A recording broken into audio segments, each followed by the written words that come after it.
حضرت امام حسین علیہ السلام کے کربلا پہنچنے کے بعد کیا کیا واقعات پیش آئے تھے؟ 2 محرم سے 9 محرم تک کربلا میں، شام میں اور کوفہ میں کیا کیا ہوا تھا؟ کربلا میں موجود یزید کی فوج کا رویہ حضرت امام حسین علیہ السلام کے ساتھ کیسا تھا؟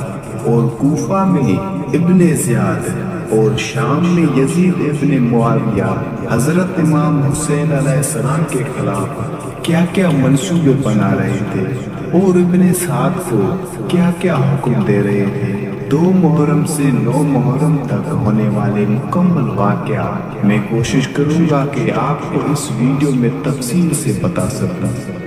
2 محرم کربلا میں پہنچنے کے بعد حضرت امام حسین علیہ السلام نے اہل کوفہ کے نام خط لکھا اور آپ کے نام ابن زیاد کا خط آیا۔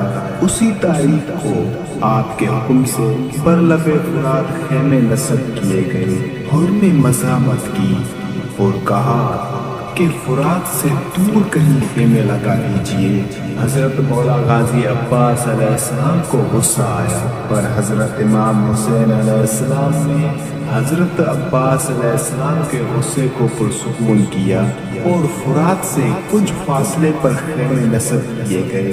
نصب قیام کے بعد ابھی آپ خیمے میں داخل نہ ہوئے تھے کہ چند اشعار آپ کی زبان پر جاری ہوئے۔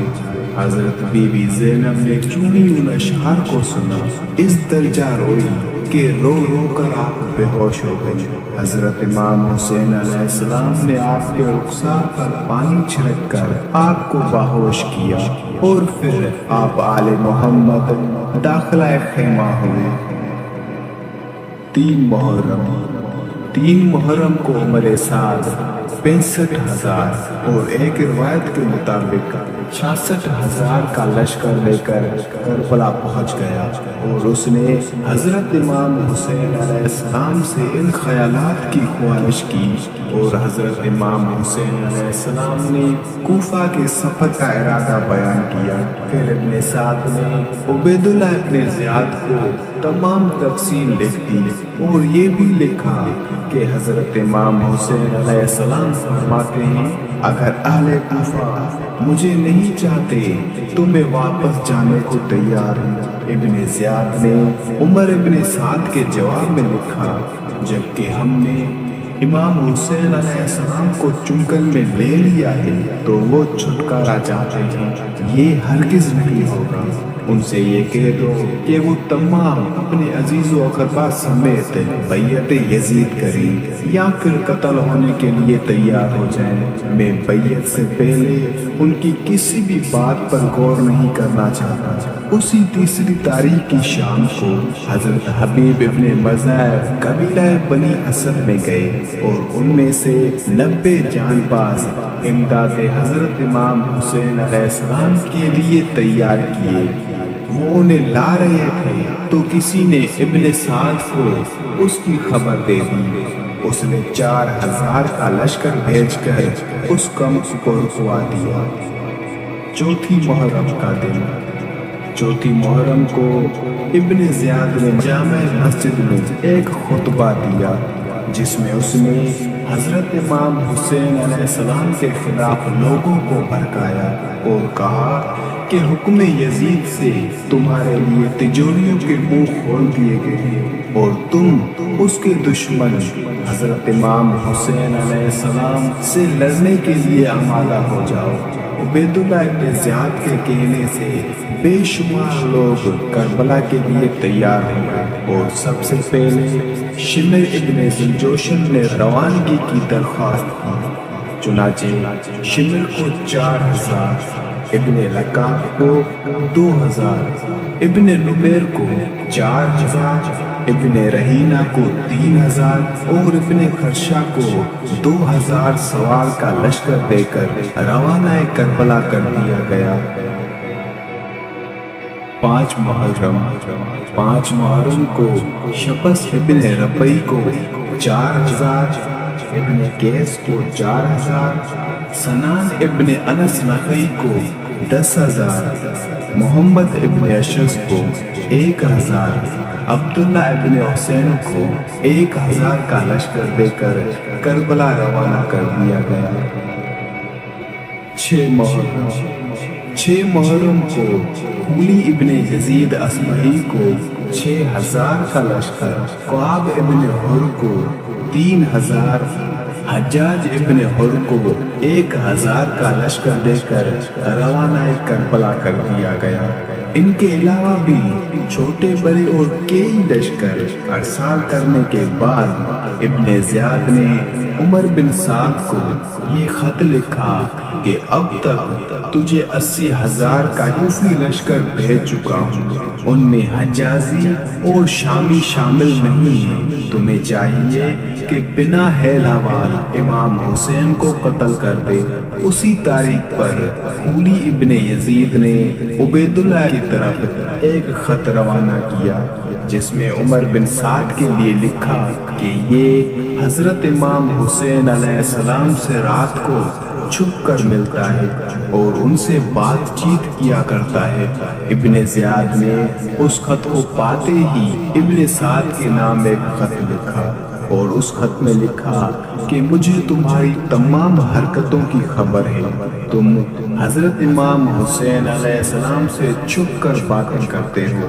دیکھ، میرا خط پاتے ہی حضرت امام حسین علیہ السلام پر پانی بند کر دے اور ان کو جلد سے جلد موت کے گھاٹ اتارنے کی کوشش کر۔ 7 محرم کا دن عمر بن حجاج کو 500 سواروں سمیت نہر فرات پر اس لیے تعینات کیا گیا کہ حضرت امام حسین علیہ السلام کے خیمے تک پانی نہ پہنچنے پائے، اور پھر مزید احتیاط کے لیے 4000 کا لشکر دے کر حجل کو اور 1000 کا لشکر شبس ابن ربعی کو روانہ کیا گیا اور پانی کی بندش کر دی گئی۔ پانی بند ہو جانے کے بعد عبداللہ بن حسین نے نہایت ہی کڑیا لفظوں میں تانا زنی کی، جس سے حضرت امام حسین علیہ السلام کو سخت صدمہ پہنچا۔ پھر ابن حوشب نے تانا زنی کی جس کا جواب حضرت عباس علیہ السلام نے دیا۔ آپ نے غالباً تانا زنی کے جواب میں خیمہ سے 19 قدم کے فاصلے پر جانب قبلہ کی طرف تیشا سے چشمہ جاری کر دیا اور یہ بتا دیا کہ ہمارے لیے پانی کی کمی نہیں ہے، لیکن ہم اس مقام پر امتحان دینے آئے ہیں، نہ کہ معجزہ دکھانے۔ 8 محرم 8ویں محرم کی شب کو خیمہ آل محمد سے پانی بالکل ختم ہو گیا۔ اس پیاس کی شدت سے بچے بے چین ہو گئے۔ حضرت امام حسین علیہ السلام نے حالات کو دیکھ کر حضرت غازی عباس علیہ السلام کو پانی لانے کا حکم دیا۔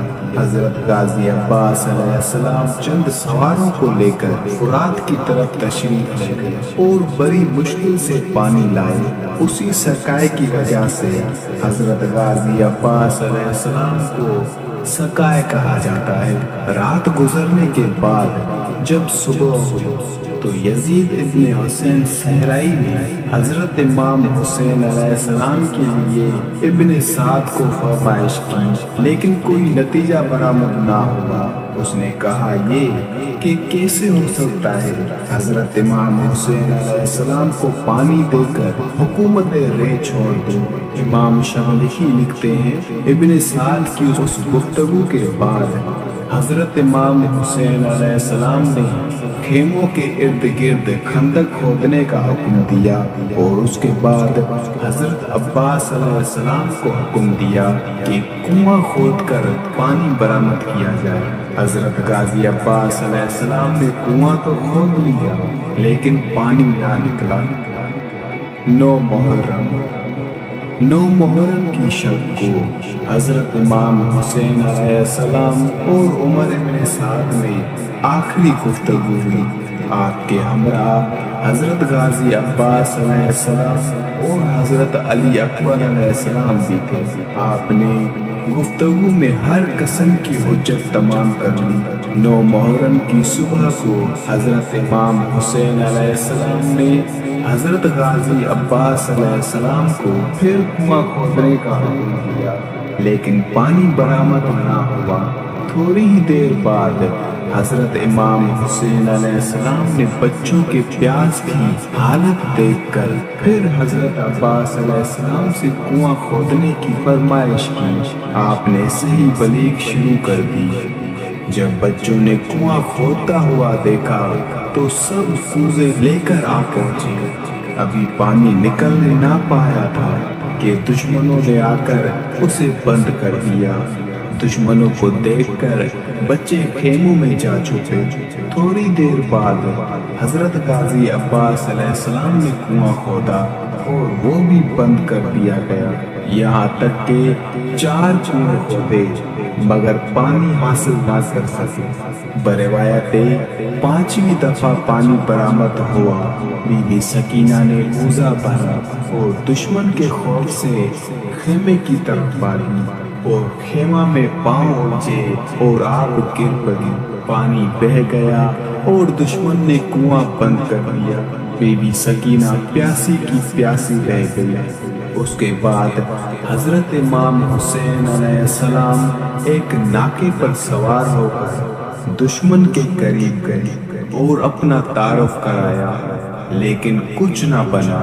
مورخین لکھتے ہیں کہ 9ویں تاریخ شمر کوفہ واپس گیا اور اس نے عمر ابن سعد کی شکایات کر کے ابن زیاد سے ایک سخت حکم حاصل کیا، جس کا مقصد یہ تھا کہ اگر امام حسین علیہ السلام بیعت نہیں کرتے تو انہیں قتل کر کے ان کی لاش پر گھوڑے دوڑا دیے جائیں، اور اگر تجھ سے یہ نہ ہو سکے تو شمر کو چارج دے دے۔ ہم نے انہیں حکم تعمیل اور حکم یزید دے دیا ہے۔ ابن زیاد کا حکم پاتے ہی ابن سعد تعمیل پر تیار ہو گیا۔ اسی 9ویں تاریخ شمر نے حضرت غازی عباس علیہ السلام اور ان کے بھائیوں کو امان نامے کی پیشکش کی، مگر حضرت عباس علیہ السلام اور ان کے بھائیوں نے بڑی دلیری سے اس امان نامے کو ٹھکرا دیا۔ اسی 9 محرم کی شام کو شمر کی تحریک سے ابن سعد نے حملے کا حکم دے دیا۔ حضرت امام حسین علیہ السلام خیمے میں تشریف فرما تھے۔ آپ کو بی بی زینب اور پھر حضرت غازی عباس علیہ السلام نے دشمن کے آنے کی خبر دی۔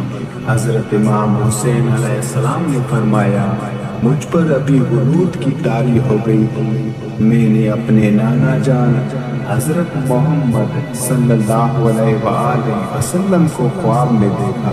انہوں نے فرمایا کہ حسین تم کل میرے پاس آ رہے ہو۔ جناب زینب رونے لگی اور پھر حضرت امام حسین علیہ السلام نے حضرت غازی عباس علیہ السلام سے فرمایا کہ بھیا تم جا کر ان دشمنوں سے ایک شب کی مہلت لے لو۔